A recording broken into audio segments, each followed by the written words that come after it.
asunto na ayon sa Ombudsman ay malapit na ang paghain ng patong-patong na kaso laban sa dating Speaker. Masakit man sa akin ito, ngunit kailangan nating gawin ang tama. Hindi ako pangulo ng aking pamilya. Hindi ako pangulo ng aking kaibigan.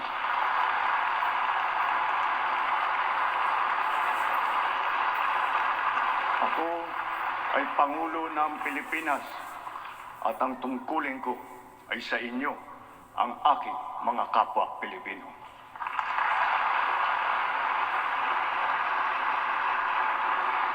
Bago pa ang SONA ay nagpasabi na ang ilang minority senators sa nauna nilang sesyon kaninang umaga na hindi sila dadalo sa SONA, kabilang ang ate ng Pangulo.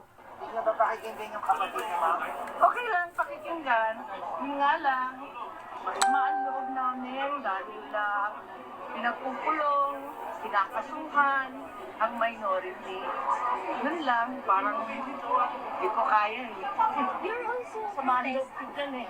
Mas mo-offend ko ang kaibigan ko na Pangulo ng Pilipinas. Pumapalakpak lahat, tapos ako'y hindi. Mas mo-offend ka. Pagtatayo ang lahat, magbibigay ng standing ovation, wala ko. Ayokong galing sa kanya.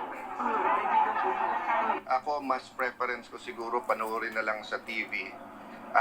Baka mas komportable din yung administrasyon that way, and it's my simple way of protesting pati sa pagblablock. Ang protesta ay dahil sa pagpuntirya umano sa kanilang hanay, kabilang ang pagkulong kina Senador Jinggoy Estrada at Rodante Marcoleta. At kay Senador Bato de la Rosa na nagtatago sa gitna ng hinaharap na arrest warrant ng International Criminal Court o ICC. Hindi na rin nakadalo ang tatlo sa SONA. Si Senador Bongo naman, ilang taon na raw hindi nagpupunta sa SONA.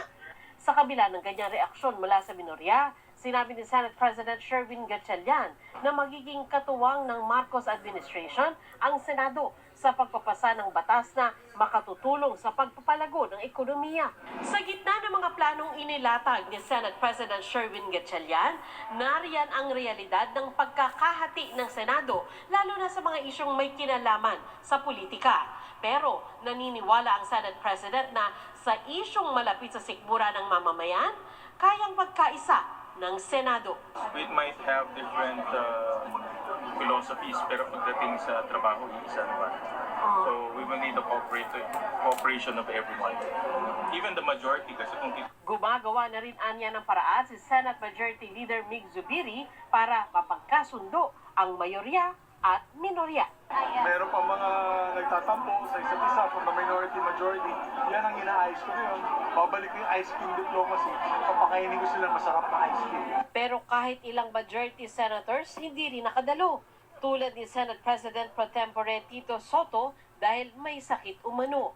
Tsaka si Senador Ping Lacson na wala pang paliwanag sa ngayon. Hindi rin nakadalo si Senador Bam Aquino pero wala pa siyang pahayag kung bakit.